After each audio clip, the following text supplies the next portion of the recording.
गजब गजब के लोग बा जग में, स्वार्थी भइल समाज हो।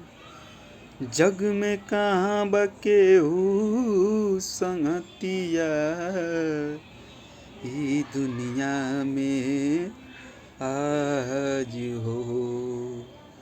हित परित हिताई मिताई जात छोड़ देला।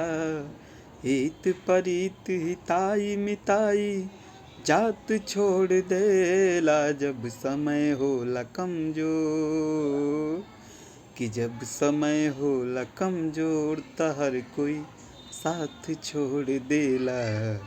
जब समय होला कमजोर त हर कोई साथ छोड़ देला। बनला के 10 गो साथी, बिगड़ला के कोई ना। आपन बनैबा कैसे, केहू तुहार होई ना।